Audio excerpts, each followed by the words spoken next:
श्री जगन्नाथ चेतना अंतर्जातीय चारण गोष्ठी आनुकूल्य आमर अर्णपुर ग्राम श्री जगन्नाथ कथामृत आरंभ होती। इत्यवसर आम अंचलर सुदूर पिंगुआरू श्रीजुक्त बुद्धदेव प्रधान जी जड़े शिक्षक जीवन रु अवसर नहीं किंतु समाज लोकहित कार्य से बहुत कार्य विनियोग हुअन्ति एवं अनेक सामाजिक अनुष्ठान एवं अनेक अनुष्ठान सहित सी जड़ित एवं धर्म एवं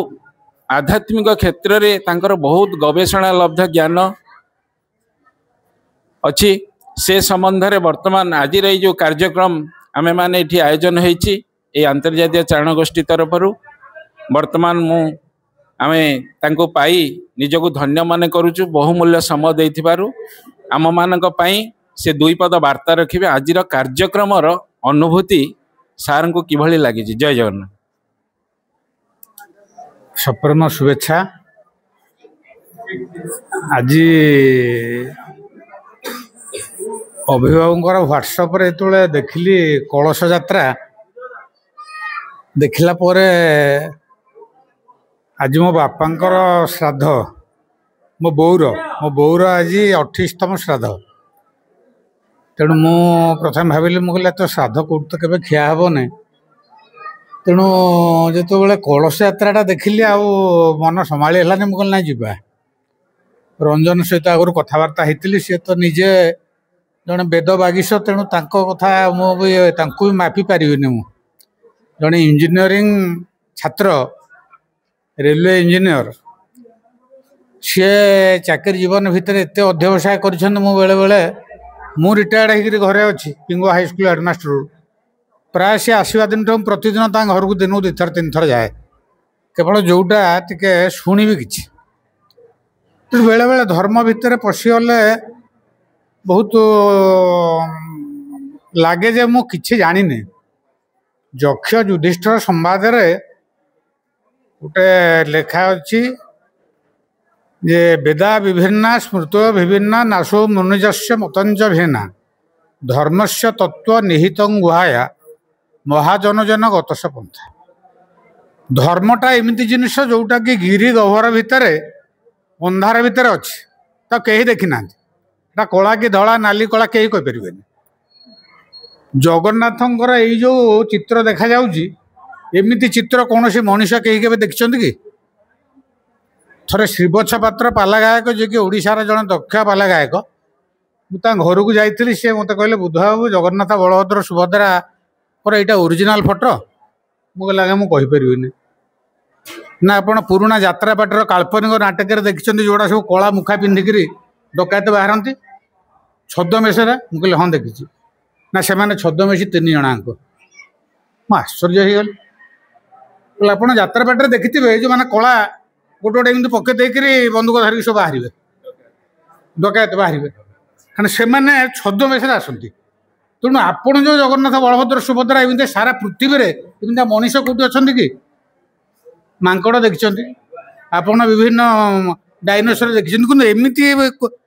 चित्र मनीष कौट देखिले ना ना ताले से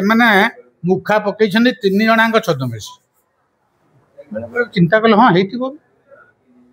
जगन्नाथ छद्मवेश होता विचित्र कथा नुह। कहीं विचित्र नुह ना जिते बड़े जारा सबर सर मारे जारा सर मारिदे जारा कहीं सर मारला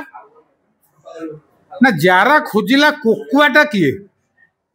कोकुआ को खोजी खोजी से आसची जो मुसलटा घषा होता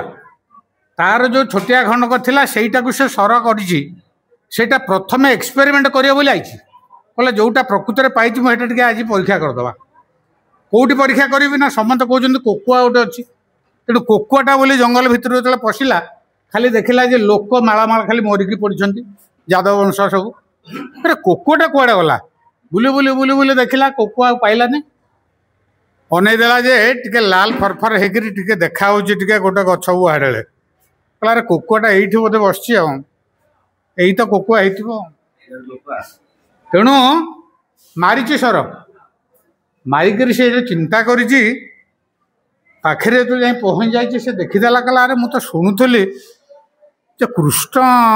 ଭଗବାନ ଏମିତିଆ ବୋଲି ଏଇ ସେ କୃଷ୍ଣ କି ନା ପଚାରିଦେବା ଟିକେ କାଳେ ସେ କୃଷ୍ଣ ହେଇଥିବେ କି ନାହିଁ ପଚାରି ଦେଇଛନ୍ତି ଆପଣ କିଏ ନା ତୁ ଯାହାକୁ ଗୋଟେ ବର୍ଷ ହେଲା ଖୋଜୁଥିଲୁ ମୁଁ ସିଏ ନା ଗୋଟେ ବର୍ଷ ହେଲା କ'ଣ ନା ଗୋଟେ ଯୁଗ ଯାହାକୁ ଖୋଜୁଛୁ ହଁ ନା ତୋ ବାପାକୁ ମୁଁ ମାରିଥିଲି ତୋ ବାପା ବାଳି ମୁଁ ତାକୁ ମାରିଥିଲି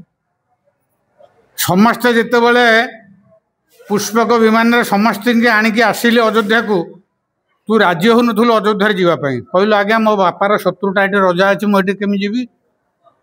ଆପଣ ଯୁଆଡ଼େ ପଠାନ୍ତୁ ଯିବେ କିନ୍ତୁ ସେଠିକି ଆଉ ଯିବିନି କାରଣ ମୋ ବାପାର ଶତ୍ରୁଟା ଏଠି ରଜା ହେଇକି ଅଛି ମୁଁ ଏଠି କେମିତି ଯିବି ତାହେଲେ କ'ଣ କହୁଛୁ ସେଠୁ ଭଗବାନ ସିଏ କହିଲେ ଯେ ତାହେଲେ ମାଳଟା ପକେଇଦେଲେ ଏଇଟା ଯା ନା ଆଜ୍ଞା ଏଟାର କ'ଣ ଲାଭ ଅଛି ମାଳଟାରେ କ'ଣ ମିଳିବ ଯେ ମୁଁ ଯିବି ନା ତୁ ଜାଣିନୁ ବାଳିକି ଯେତେବେଳେ ମାରିଲି ତୋ ବାପ ବେକରେ ମାଳ ପକେଇଥିଲି ନା ହଁ ଏବେ ତୋ ବେକରେ ଯେଉଁ ମାଳଟା ପକେଇଲି ଶୀଘ୍ର ଭାବିବ ମୁଁ ମରିବି ଏଇ ସଂକେତଟା ତୁ ଜାଣେ ତା ବେକରେ ମାଳ ପକେଇଥିଲି ତୋ ବାପ ବେକରେ କାହିଁକି ନା ଆର ଲୋକଟାକୁ ମାରିବା ପାଇଁ ତେଣୁ ଏବେ ଯେତେବେଳେ ତୋ ବେକରେ ମାଳଟା ପକେଇଦେଲି ସେ ଭାବିବ ମୋର ବୋଧେ ପାଳି ପଡ଼ିଗଲା ତେଣୁ ତୋତେ ଆଉ ସେ କିଛି କରିବନି ତେଣୁ ତୁ ମନେ ପକା ତୋର ସେ କଥା ନା ଆଜ୍ଞା ମୋର ଗୋଟେ ମନ ନାହିଁ ତେଣୁ ବହୁ ନେନେ ବ୍ୟତୀତାନି ଯେଉଁ ଶ୍ଲୋକ ତ ଜାଣିଛନ୍ତି ଯୁଗ ଯୁଗ ବିତି ଯାଇଛି ତୋର ମନେ ନାହିଁ ମୋର ସବୁ ମନେ ଅଛି ତେଣୁ ସେଠି ଯଦି ସିଏ କହିଲା ଏବଂ ତାର ସେଠି ତାକୁ ମନେ ପକେଇଦେଲେ କହିଲେ ମୁଁ ହେଉଛି ସେଇ ଲୋକ ଯିଏକି ତୋତେ ପ୍ରତିଶ୍ରୁତି ଦେଇଥିଲି ଯେ ତୋର ମନରେ ଗୋଟେ ଅବଶୋଷ ରହିଯାଇଛି ତୋ ବାପାକୁ ମୁଁ ମାରିଥିଲି ତେଣୁ ମୁଁ ଟିକେ ପିତୃର ପ୍ରତିଶୋଧ ନେବୁ ତୁ ନ ନେଇଥିଲେ ବି ତୋର ମନ ଶାନ୍ତି ହେଇନଥାନ୍ତା ତେଣୁ ଆଜି ତୁ ମାରିଦେଲୁ ତେଣୁ ଏଇଟା ଆଗରୁ ପରିକଳ୍ପିତ ଅଲରେଡ଼ି ଲେଖା ହେଇକି ଅଛି ତେଣୁ ଭଗବାନ କୃଷ୍ଣ ଯେତେବେଳେ ପଠେଇଲେ ତାଙ୍କ ପାଞ୍ଚ ଭ୍ରାତାମାନଙ୍କୁ ଡକେଇବା ପାଇଁ ଯେ ମୋର ଶେଷ ଭଲ ପାଉଥିବା ଲୋକ ଗୁଡ଼ା ଟିକେ ନ ଆସିଲେ ଶବ ସଂସ୍କାର କେମିତି ହେବ ସେଠୁ ସହଦେବ କହିଦେଇଛନ୍ତି ଯେ କହିଲେ ଭାଇ ଯଦି ଯାଉଛ ତାହେଲେ ଛୁଇଁବ ନାହିଁ ତାଙ୍କୁ ଛୁଇଁଦେଲେ ଅସୁବିଧା ହେଇଯିବ ତେଣୁ ସିଏ ଯେତେବେଳେ ଆସିଛନ୍ତି ତେଣୁ ତାଙ୍କୁ ଛୁଇଁବ କେମିତି ନା ତାଙ୍କ ପାଖକୁ ଯେତେବେଳେ ଆସିକରି ପହଞ୍ଚି ଯାଇଛନ୍ତି ସାଙ୍ଗେ ସାଙ୍ଗେ ଅଲରେଡ଼ି ଭଗବାନଙ୍କ ପାଖରେ ଅର୍ଜୁନ ଆଉ ସମ୍ଭାଳି ପାରିନାହାନ୍ତି ତେଣୁ ସେ ନିଜେ ଯେତେବେଳେ ସ୍ୱରଟାକୁ ବାହାର କରିଛନ୍ତି ନିଷ୍କ୍ରିୟ ହେଇଯାଇଛନ୍ତି ତେଣୁ ଯେଉଁ ଗାଣ୍ଡିବ ହାତେ ସେ ଗାଣ୍ଡିବ ମାଥେ ତାକୁ ମୁଣ୍ଡରେ ଧରିକି ବୋହିବାକୁ ପଡ଼ିଲା